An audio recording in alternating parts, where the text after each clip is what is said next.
episode of the Growth Catalyst podcast, I speak with our very own lovely Flo.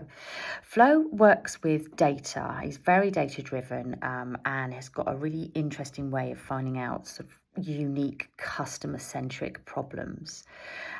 We delve into lots of different issues.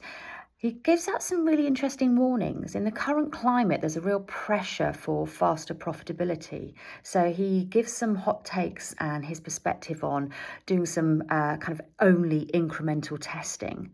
And the other point of view that he brought to the table that I hadn't given any thought to was revisiting MVPs. When we conduct an MVP, quite often we'll leave it behind and that test has been completed. Actually, in the current pressure environment that we're all working in, could you revisit that? And is there more to be learnt and had and driven out of that original MVP? It's a really interesting conversation. I hope you enjoy. Florent, good morning. Hello, Collette. How are you doing? I'm very well, thank you. How are you? I'm all right. Thanks a lot for having me. Absolute pleasure. So I'm excited about what it is that we're going to be talking about, which is very much in the marketing sphere today. So can you give us a little bit of background about yourself? Of course. My name is Florent, Flo for short. It's usually easier for everyone that way. I've been working in marketing and growth for most of my life, and I'm basically helping companies to develop themselves, grow, scale from seed level, Series A, B, C, D, up to exit. Okay. And how long have you been playing around in this sphere? It's going to be 15, 20 years now, Wow. roughly. Okay, so a little bit of expertise there. I hope so. So obviously we work on some projects together at ZOKRI. And you're very much around, obviously, as I've said, marketing, communications, and data and science. So just sort of delving into your background, what would you say you'd focus as your area of expertise? I'm coming from marketing and communication background, so that's where I basically started my career working for startups, mainly focusing on acquisition at first, but quickly move away for full control of the funnel. So if you want to grow a company, you cannot only focus on, say, a silo part, only the marketing, the acquisition up to a lead, but you need to basically consider the entire user journey. So move from that role of like marketing person to more chief growth officer right now. So basically looking at every step and how everything can work together. Wow, okay, that sounds overwhelming. It's actually exciting. It's you can only impact things if you look at everything. So if you are a marketer and solely focus on the acquisition funnel, you may not have a full understanding of how the user is handled after, what worked for them, and how you can basically maximize that. It's never about the volume itself. It's about the performing volume. So how many people you manage to bring to your product, find the product that feed their needs to some degree, and then bring those people into the end of the funnel, obviously. What's sort of drawn you to this sphere of work? A user-centric approach. It's if you don't control or basically support the rest of the funnel, however hard you work, you will never be able to optimize and to improve the performance of a company. So you need to make sure that every piece works perfectly together. That basically from the who you acquire, how they will be handled, the offer you have, like the user journey, the UI, the UX, everything has to work together to fulfill the demand and basically what the user is looking for. I can see the passion there when you're starting to talk about that whole funnel. So what is it that you love about what you do? Million thing. Like, there is not one thing in particular. It's yeah, I think it's I love data. So for me, that's basically what drove me into that at first. Like, so when you look, let's say, at the user flow where there are drops, you realize that you can solve problem. And the more problem you solve, the better the experience is. And what happened, let's say, later in the funnel, going to fuel your acquisition. Because if you convert better because your operational side is faster, more efficient, seamless for the user, then you can bring more people at first to discover your product. And you create a kind of like a wheel where profitability flow, you can propose your offer to more people and make sure that everybody will be happy with it. So critical thinking, data approach, and a lot of mathematics. Okay, well, you've just preempted my next question, actually, and say, what are the core skills and knowledge that you have to rely on? Yeah, no, it's a mix of everything. I've said logic is the most important one. Logic and empathy. You have to put yourself in the shoes of a user and being very critic about your product. Everybody said, "Oh, we are the best at this. We are the best at that." Like, okay, let's step back. Let's just not settle for what people said or what competition said, but what could be our, let's say, best self. I know what I'm offering now. How can I offer that better? What can I solve in, like, say, the customer journey? What problem I can help to solve right now? So we stay where we are or we keep improving. Yeah. That's really interesting, actually. So putting yourself in your customer's shoes. I think I've sort of, come from a long sort of commercial background in agency land, and I've quite often seen that component missing. That brands and businesses are not necessarily understanding exactly what those customer challenges are. So have you got any sort of hot tips on how you could really try and dig into what's going on with the customer?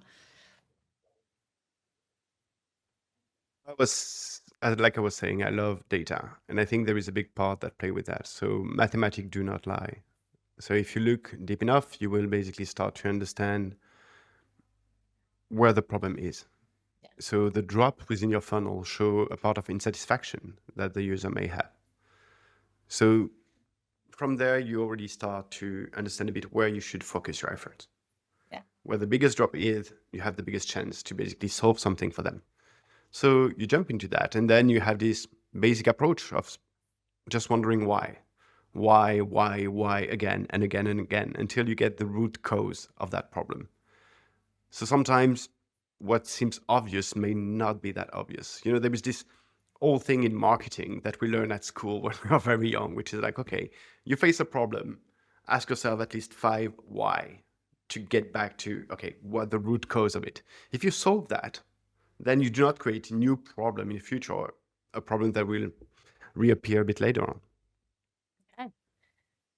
Sounds tricky. So what are the some of the harder things that you have to do to try and solve some of these problems? I would say the hardest part depend about the company, depend about the stage, and depend about their maturity. So for some company, they may have an incredible customer service and say sales team or whatever department that is actually supporting the user, and may struggle with acquisition. Sometimes the other way around. Sometimes everything together. It's like everybody is good, but unfortunately, people need to work, like say, less in silo in order to basically create a better experience. Right. So you've talked about some of the stuff that we learn asking the why. So are there any misconceptions that people have about what you do? Big one is marketing is about acquisition. Like you start a campaign and then leads are flowing. It's usually a big misconception that people have. It's like growth is not just and purely about the acquisition. As we were mentioning earlier, it's about a cohesive approach across all the different departments and basically developing that together to make sure that who we acquire, how we handle them, and how they will be able to navigate the website or the website itself, because I'm mainly working in digital, is working together. And that's a challenge that I've seen rarely overcome over many years. That sort of, individual departments trying really hard to work together. They've usually got different reports or different data sets or just, obviously different types of targets. Are there any kind of hot takes and tips that you'd suggest in that kind of scenario, that stopping the silos? I think you put your finger on something very important.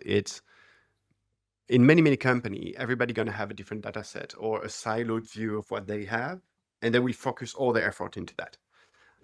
It's something I always recommend to tackle first is when I join a company or when I join a team, the first thing I usually do is I draft this funnel directly with the CEO and the leadership team to really understand who do we acquire and from where and how does that evolve along the way from different team, who is accountable of each part, and how basically this transition from one silo to another one is operating.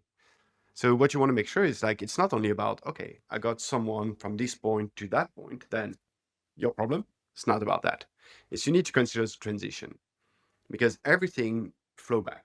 You know, these R metrics, when you look at acquisition, and so all the acquisition, revenue retention, etc. So the thing is like the last part is your referral. So what you want is to provide the best experience so people get back into that funnel by referring other people and basically starting to change a bit your marketing mix. The goal is not to spread money in order to acquire people, but to change that mix of own media versus paid media in order for you to be more sustainable over time. So that comes from the quality of the offer you have. So if you start to draft the funnel and look at all the drop at different stage, and you create one big report, and you said, okay, this BTB big data table will be the reference for everyone. Now show me what you look at, which data you look at, which timestamp do you use, and we're going to stitch everything together. So once we talk together, we should have the same number. It's not about who is right, who is wrong. No, the data are just the data. Right. And then from there, you start to align people. You start to explain to sometimes a sales team that said, oh, I need more lead. I was like, yeah, okay, it's not a problem. But here is what I would expect from you on the other side. And we need you to convert this more so I can re-inject that profitability into more acquisition to fill your pipeline, as an example. Or when you have this discrepancy between, say, a marketing team and a sales team saying, okay, volume is there, but quality is low. Okay, let's have a look now at all the segmentation of that user base. Do I have the same volume of the core user who are looking for? And on your side, can you show me that we did the same amount of call at the same time? Do we have a stable baseline to assess if something is working or not? The goal is to work together on something and not to push success or failure to one or the other. Yeah. So the importance of that is, depending on the structure applied to your company, either you may have a chief growth officer that oversees marketing, sales, operation, customer support. And in that case, you have, well, one goal because this is one big team, or you have this kind of fragmented team where everybody is accountable for a small part. And in that case, that's up to the CEO to be that voice of reason, to look at all that funnel end to end and say, hey, look, let's not point finger at each other. It's not about that. It's how do we succeed together? And then I think you're touching on again a really interesting point. I'm talking obviously with lots of other people around culture, around psychological safety, around neuroscience. And I think if you're going in and looking at obviously probably lots of data sets, complex data sets, and you're trying to bring everyone along for the ride with a unified data set, that does not sound like an easy task. It's easier than it sounds. It is, because the thing is, if you have the data, if you can prove and show the number to people, then it's all right. You're not basically having a bias of saying, hey, I'm thinking or I'm feeling that. It's like, no, it's a number. A number is not good or bad per se. It's just a number. So you need to detach this. And that's one hard part that you were mentioning earlier. It's like, what is complex to solve? It's actually being able to really separate the emotional part to the cognitive part. So when someone going to do a test or draft, let's say, a new process, they pour their heart into it. They really try to do what is the best for the user and really basically to bring the best experience. Sometimes, unfortunately, it doesn't work. Yeah. It So doesn't mean that this person has done a bad job. It no. just means like, well, not representative of all users. It's okay. Yeah. Like having a test that failed, it's completely all right. Yeah. The problem is if your team is not having this kind of psychological safety to understand that, hey, look, we cannot be right every single time. Then they may go very emotional and will try to use data to justify that they were right. And that's where it becomes very dangerous. Yeah. Because the thing is, nobody like to fail. Nobody like to make a mistake. But the thing is, this is how we learn. Like, I'm pretty sure everybody's parents say to us, look, take the bike. You may fall 2-3 times, but get back on it and then move on. Yeah. And this is how we improve also in a company. Like, we need to test things, and then the data and the user themselves will tell us if it's good or not. Yeah. We just have to listen to them and not saying, I'm right or wrong. So in that scenario, you mentioned the CEO. Obviously, you know that it would be the CEO's role to kind of bring people along for the ride. Would you have a top tip, a hot take for a CEO to try and engage with that team in this sort of scenario?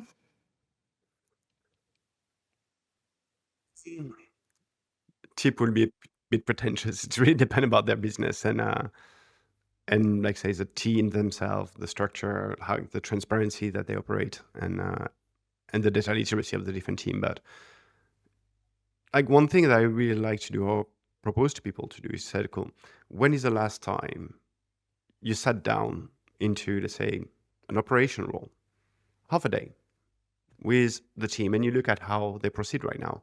If you're the CEO and your company grew, you have most likely a million high-level tasks to tackle, and you trust your team to change the process, transform the process, and to create a better user experience.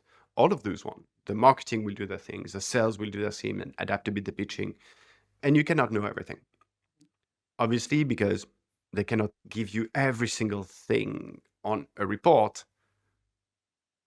At some point, you may be a bit disconnected from what's happening on the floor. Okay. So from time to time, maybe once a month, block half a day. And we're like, cool, this half a day will be with this team. And I will look at how they work. Because what you can bring there is by being a higher level view, you have so much more variable at hand that you can give to them as a feedback, or things that they may do that you have not considered, that you haven't heard of. And that may tick with you. It's like, oh, that's a solution for this other problem. Oh, I did not know that we already tackled this or that. So to me, growing a company is about how many variables you will consider to solve a problem. So you have a Interesting. product Yeah. that is here to solve like the problem of the user. Yeah. Now, your team is talking with the user all the time. As a CEO, you may not have the time for that anymore. Maybe sat with them. Maybe your team were thinking, okay, this is not a problem that I will bother him with. But you will realize that actually, no, that's a game changer. And then you will all grow together, and everyone will listen and appreciate it also. So that's going to help that. Yeah, good tip. So yeah, it's all part of that growth mindset, right? Just keep learning. Keep learning. Yeah, Yeah. always. Okay. So there's a lot going on in the market, a lot going on across many different industries and technology. Every week feels like a year at the moment. There's so much change. So I'm posing this question, and I appreciate it's difficult. Then what's happening now? So what are you seeing that's going on today? And then actually, what do we see going on in the future? So what's the most pressing challenges that you're facing right now?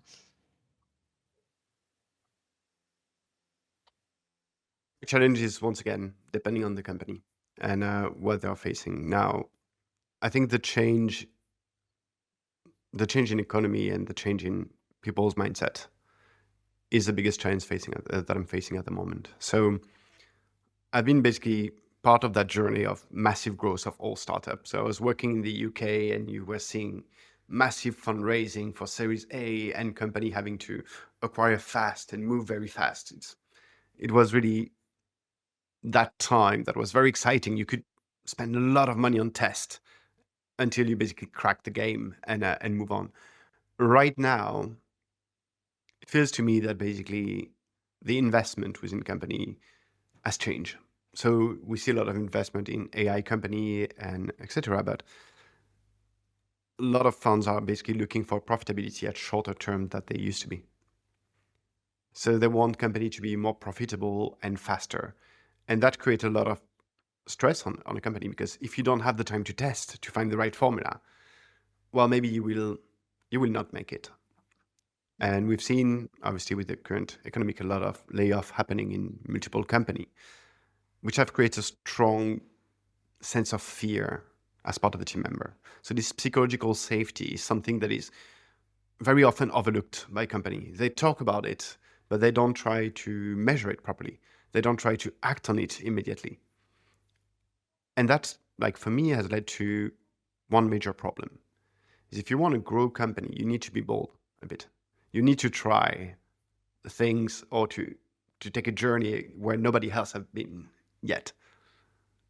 And the thing is, when you have this team that is afraid of making a mistake, because I've seen, fortunately, people leaving, or I've seen on the news massive layoff of other company or thing like that, or bankruptcy from some company also not receiving funding, they will basically go into this fear mode. And what they will do is to try to play safe. So they will go for small incremental testing. They're going to give you 1-2%. They will try to say, okay, look, this is how we've done and always done this way. So we don't want to change that, because they're afraid that what they will create will underperform. Now, the problem in many startups is they are living on burn rate. They're not profitable yet, and there is still a gap to close. And if you keep doing what you've always done, unfortunately, you will not close this gap. It's not by a small 1-2%. So if you're very mature and very close on profitability, yeah, that may be the thing. Risk management may become the most important thing for you. But if you need to get there, if you've committed to your investor, to your partners to get to that point, then you need to be strategical. In that case, you need to try to move the needle with very strategical and important projects. Yeah. Do you have any examples of that you're seeing, experienced? I've seen that very often, but it's more when we start to plan the roadmap. You look at the project of the team and you said, well, look, let's look at the business case. How much do we plan? How much do we forecast with that? And you realize that, yeah, it's like, okay, tell me, let's separate all the projects you have on your backlog. Which one do you piggyback on existing performances? Which one are new and innovative? So this kind of incremental versus radical. Give me a bit of radical. We're going to find a way to allocate budget to that. We may reduce waste in specific campaign or specific area or cluster of user that are not very profitable compared to the rest, and allocate that for a test. If it doesn't work, well, we're going to have lost that money. But anyway, if it works, we may find a silver bullet that's going to help us. So test. You can test with, I say, a very risk-driven approach where you're going to say, okay, this is a budget to allocate. We don't want to go more because it could be dangerous, etc. But if you do not test, you do not learn. If you do not learn, you get stuck. It was a great story. We were talking in a meeting recently, and you said that you had been given the opportunity to completely reimagine a PPC budget. Was that correct? A media budget? And you were given a day or two just to go and completely reinvent what was going on with that. And that the story you told me was fantastic about all of the insights that you discovered, all of the efficiency, and just completely reinvented how that company were acquiring leads through their media budget. Am I remembering that correctly? It's a good question. I'm not sure anymore. uh, no, maybe you're referring to. So it's an approach that I usually do when we want to basically improve the testing approach of a company. It's I work very, very tightly with CFO. Like, marketing and finance have to work together Right. and on the same direction. So Yeah. there is a strong need of alignment. It's not, I give you budget, you use that budget and you burn it, that's done. It's not like that. That does not help the company. The way I usually work with my partners is very simple. Is we look at return on investment or profitability or burn rate. So what we're going to say is, instead of asking for a budget for testing, I will create that budget myself. So we're going to go for an agreement of saying, okay, cool. How much burn do we agree on, or how much profit has to be generated at the end of a month? I have the budget to do it. Now, if I start to segment my audience, I find some buckets that are much more profitable than others, some that are not. And I will cut or kill or pause potentially the underperforming one. And I will do some testing and I will increase profitability. And then that margin generated, I re-inject it as budget. So the goal is to create something where marketing performances and their accountability to create that better profitability is to be re-injected for testing. So the team is not going to blast money for the sake of it. Mhm. What they will do is to say, cool, I want to be as profitable as possible because they're going to have more test budget. And then you test something. One worked very well, fantastic. You have even more budget for the next test and the next one and the next one. Yeah. But the thing is, you have full control. So the importance of it is to be accountable. Yeah. So freedom and ownership are actually two values that I live by. When you work with your team, you need to give them both. Yeah. Yeah, that makes a lot of sense. I think the CFO role inside of organizations seems to have shifted somewhat from just the no person to actually being very strategic in that experimentation phase. I'm seeing more and more of that. It's interesting. I often heard this this no point from people about CFO. I've been very lucky. I had the chance to work with partners in that sense. So we're working together. Maybe it's because I'm very mathematical and Maybe. Yeah. data driven. And obviously, when we speak the same language, we look at those numbers, we're going to have different approach, we're going to have different idea. But at the end of the day, we're looking at the same margin generated, we're looking at the same burn rate. So the idea is to use the data as a canvas for creativity. Mm. So when you, sorry, just gonna adjust the camera. So basically the idea is to say, okay, so what we're going to receive from the CFO is a frame. Inside of it, I can paint the way I want. I'm going to paint my strategy, I'm going to paint my acquisition, my campaign, my artistic direction. Everything I want will be in that. Is the person in control of that frame? But then if I paint well and we sell that painting for a much higher price, then I'm going to get a part of it for the next time and the next time and the next time. Yeah. I think you're right. It sounds like you've probably approached it in a very matter of fact, presented a business case, as you say, worked together as partners. And again, that takes us right back up to the top of the conversation in, how do you engage and bring people along for the ride in some of the more difficult areas. And probably with your mathematical, statistical and data hat, you're more able to bring the more complex stakeholders along than perhaps some of the rest of us who are less mathematical. So that's interesting. It's when you think about it, it's like mathematics is something that afraid a lot of people. Uh-huh. It's funny because even myself, I was not a fan of mathematics when I was younger. But when you arrive, like in professional world, like the level of mathematics that are requested is much lower than what you learn at school. Like obviously you can start to use very like more complex statistical approach of things, etc. But at the end of the day, most of what is needed is very basic because we know the unknown. I mean, like you, instead of trying to find out how you calculate this X that you don't know, you have it, actually. We're living in a digital world right now where everything is tracked.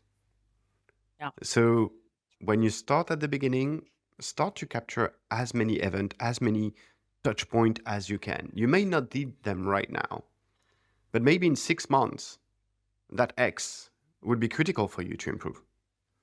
So if you start tracking that today, you will still need 6 months to be able to act on it, to have something statistically like significant or relevant to be able to make the right decision.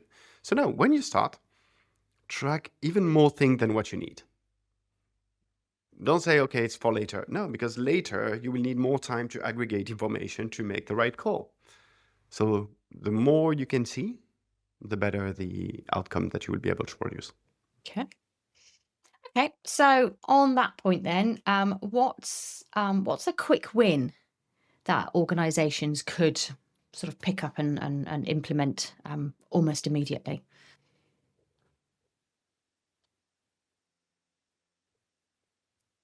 As a quick win, I don't really have a quick win. It's sadly, like I would say, everything is about best practices. Like obviously, track everything, look at your funnel, be mathematical, give ownership and responsibility to people, listen to people. Like all those things are pretty basic. And a quick win will depend about the company itself. Like if you look at a B2B model, it's going to have many similarities, but also a lot of differences with what you will see in D2C. So I would say for me, one interesting, easy way to get some growth sometime, moreover if the company is already a bit more mature, let's say a company has 3, 4, 5 years of experiences. One thing that people tend to forget about is what they've done previously. So that sounds a bit weird, but I have a problem with MVP. Not really with MVPs themselves, but how people treat MVPs. So you have a funnel. You bring user along the way and into the journey. And one day you identify something you need to fix. So you create with your product team a solution for that. And obviously, because of time requirement or investment security or risk management, you decide to go for an MVP, which is great. And you're going to start with that. Let's say you've identified that you can bring a plus 20% into something. Actually, Flo, just to interrupt you there, let's just clarify what we mean by MVP, being a sub. Minimum valuable product. So this kind of 80-20 rule that you will apply when you will develop something. Yeah. So 80% of the result, 20% of the time. Yeah. Another thing is you will produce that. You're going to run this new MVP and propose it to the user, and they will be happy with it. And that work, you gather data along the way. It's a success. You roll it out for everyone. Fantastic. And then you move to your next project, and then the next one, and then the next one. And sometimes few months or potentially years along the line, you completely forgot about the fact that what you've created and produced is not the best you could have done. You've left the 20% potential there. And obviously, when you decide about which project going to help the company the most, you start with the one that brings the big bucks. And then at some point, now your new top projects actually maybe a 2-3% improvement. But the 20% remaining on that first MVP you had is actually now worth more than that. Yeah. So not only about the performance you can get by revisiting your MVP, there is also a part about team cohesion and frustration.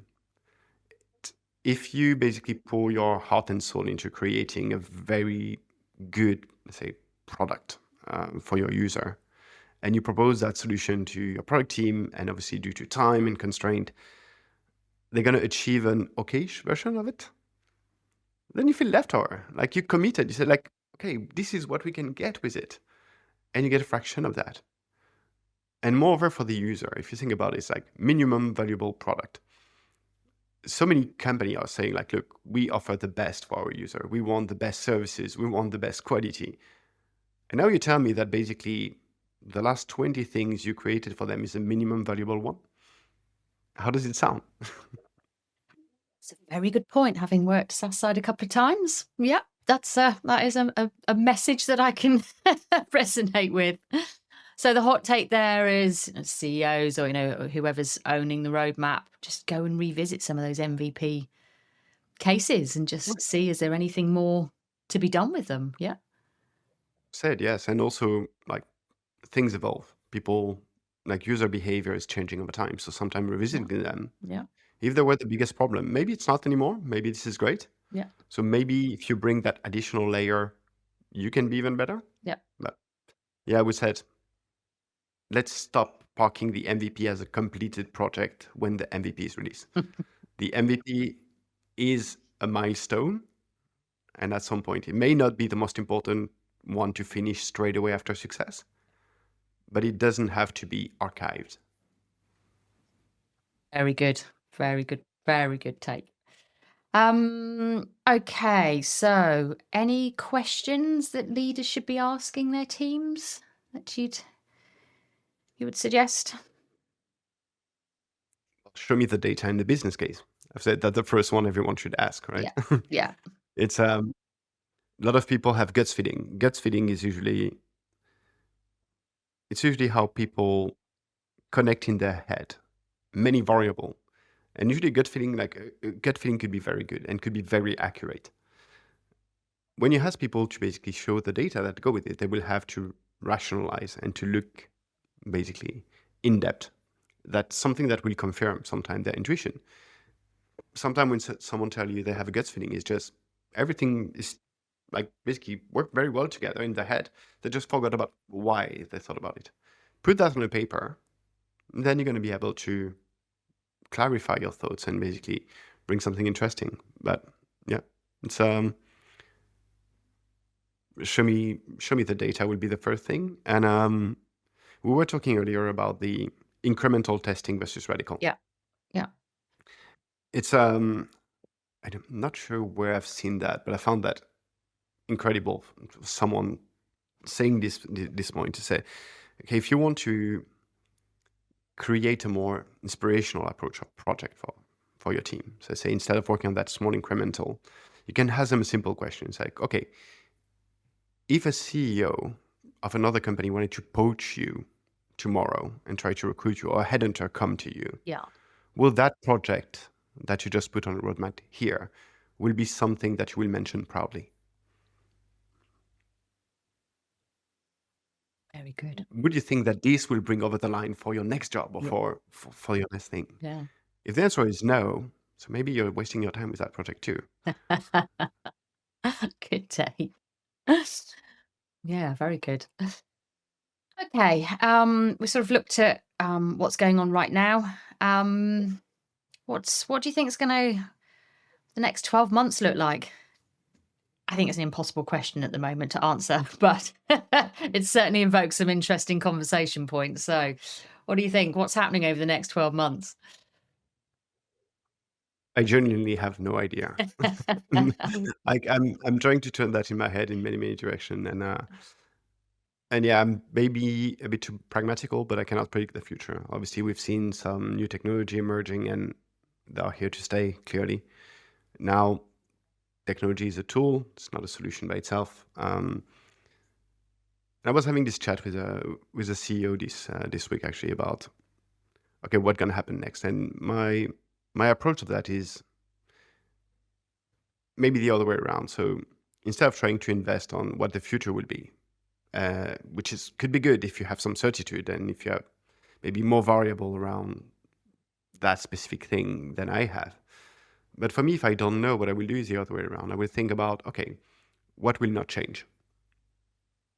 And go back to the roots of it. It's like, Makes okay, sense, yeah. cool. So if I don't know what tomorrow will be, okay, what do we have right now that hasn't changed for the past 10 years? Because the likeliness of it still be here in 10 years will also be there. So if you think about it, there is certain human behavior that are not changing. Yeah. Like you can classify them in, let's say, 4 or 5 pillars. So when it comes to business, there is money, the first one. So I will give you money if you make me make money, or if you make me save money. It's a fair point. There is another one, which is time. I give you money if you save me time and convenience. Another one will be status. I would give you money if it elevates my status. It's fair enough. Another one is risk. I will give you money if you reduce the risk. If you lift up this fear that I have, like about like principle of an insurance or thing like that. It's okay, we pay, but we know that we can sleep easily. And maybe the last one, which is more like D2C oriented, will be experience. Yeah. I will give you money if you give me an experience. From as far as I basically could think about it, it's like everything is around those 5 points. The declination of that, we're talking about time, convenience is actually time. Like, oh, if it's easier for me, like if it's easier to navigate and I can do my tax online, well, this is more convenient. So I've saved time, I save stress. So it's either 1, 2, 3, all of them, or a combination of 2 of them. So that's what I will basically focus. I will look at those pillars. Okay, now what will not change out of those one? And based on that, I will basically focus my effort into it. And then look at, say, new technology as an example, as a tool to help me to improve one of those one. We talk a lot about AI right now. And many companies, we said, okay, we are in, let's say, with AI. That's the new things right now. It's very cool. It's an amazing thing. It's like what we can do with it right now is something we've never been able to before. Like Yeah. I'm amazed every single day. Now the thing is this one, it's by itself, the AI is not the value of your product if you integrate it into your product. The value will be one of those pillars. Maybe now it's more accurate, so you reduce risk, and it's faster, so you save time. Yeah. But AI by itself is not the added value that you're going to give to your customer. Yeah, that makes complete sense. Okay. I'm not sure yet. Let's see in the future if that makes sense or not. It's a hard question. Okay. Is there anything else that we've not covered today that you think? No, I think we basically went around the topic. I think so. Mhm. So, as you're aware, I have written a book about toxic leadership behaviors. And chatting to all these conversations, everybody has says, "Oh God, I can relate to that because this happened to me." So, do you have an anecdote that you could share with us? Remember, we're not naming and shaming. This is um, just talking through bad experiences that we may have lived through. Yeah, I think everybody had this kind of manager at some point, either as a peer or time management.